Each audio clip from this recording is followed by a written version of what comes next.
nakaraang linggo lamang napabalita ang ginawang pamamaril na isang lalaki sa isang MMDA traffic enforcer matapos siyang sitahin sa paglabag sa batas trapiko. Positibong kinilala ng biktima ang nakabaril sa kanya. At dahil sa dumaraming away trapiko na nagbubunsod sa barilan, muling sinusulong ng grupong Ang Kapatiran ang pagkakaroon ng gunless society. Gaano kalaki ang posibilidad na maipatupad ang pagbabawal sa pagdala ng baril sa bansa?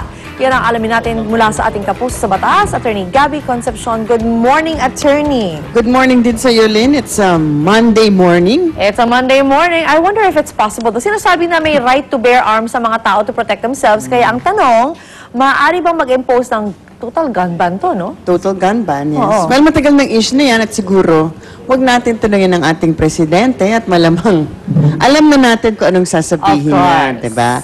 Alam naman ng lahat na marami siyang kapatiran, diba?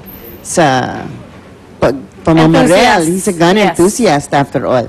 So matagal na natin narinig na sinasabi ng ibang mga pro-gun advocates na meron daw right to bear arms. Actually, sa Amerika, sa Constitution nila, may talagang katagang sinasabing recognized ang karapatan ng mga citizens to bear arms. Pero meron na rin po mga kaso sa Amerika na nag-explain na yung right to bear arms na to, hindi pang individual na karapatan. Ito ay karapatan for the purpose of helping them defend the country. Diba? The right to bear arms as a citizenry to defend the country, hindi para protektahan ng sarili nila. Okay?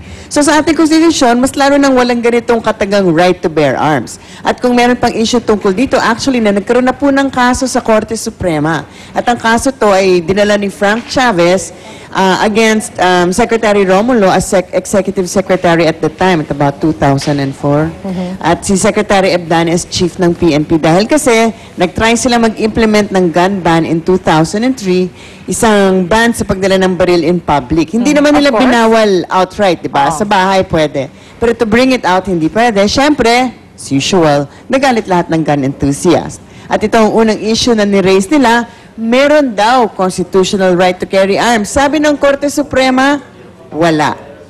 Kaya lang, nagkakaroon ng ganitong karapatan ay dahil nga may batas na nagsasabing maaaring magkaroon ng baril ang ilang tao depende sa mga requirements in batas. In effect, ang karapatan po na magdala ng baril is a statutory privilege, hindi siya isang karapatan na binibigay ng Constitution. It's not a constitutional right. Statutory privilege lang siya. So, anong difference ng statutory privilege and constitutional right? Parang one and the same, no? No, they're not one and the same. If you say it's a constitutional right, ito ay isang pinakamataas na karapatan na hindi maaaring tanggalin. Hindi ka pwede mag-enact ng batas na tinatanggal ang isang karapatan na binibigay ng Constitution. Katulad ng, kaya, di ba, ultimate yung Constitution natin, pag may lumalabag sa Constitution, ano to, null and void, walang bisa, di ba? So, yung mga right to due process, right to life, yan yung mga karapatan na pag bumangga ka doon, hindi pwede. Pag sinabing statutory privilege lang ang isang bagay, kung ano ang ibinigay ng batas,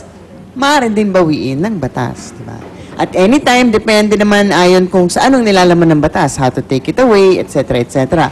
At kasama na dito ang lisensya to carry firearms. Yung isang lisensya na binigay ng pamahalaan, kinukuha niyo yun subject to certain limitations and restrictions. Maaari itong bawiin na konselahin sa tamang pagkakataon. It's not an absolute right na maaari niyong ilaban ng patayan. Wag naman literally. Kaya nagkakaroon ng issue diba? Lumalaban na hanggang patayan. Hanggang sa Korte Suprema. Pero may nagsasabi na maaari daw unconstitutional ang gun ban, like Secretary De Lima regarding the ban in Iloilo.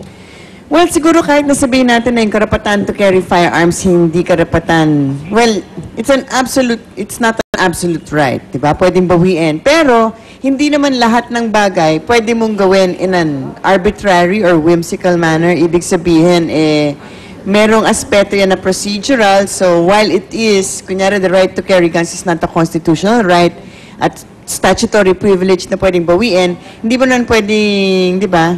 Ay, gusto namin tanggalin to. Dapat merong procedure. Kasi, di ba, hindi pwedeng isang araw, sige, pwede, lahat mamimili. The next araw, we change our mind. So, merong, at saka, there just has to be a certain procedure, I think. Hindi pwedeng arbitrary, capricious yan yung mga kataga.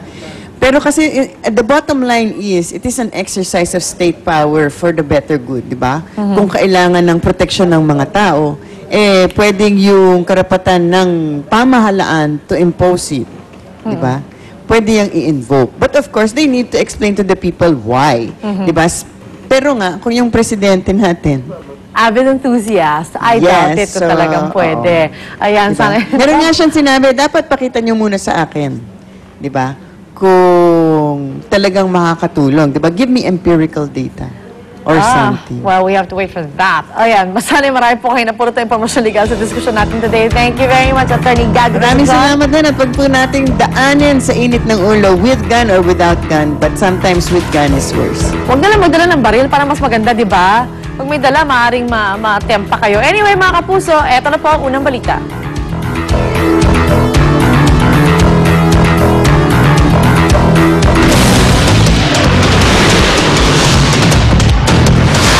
Ang mga unang balita sa umagang ito.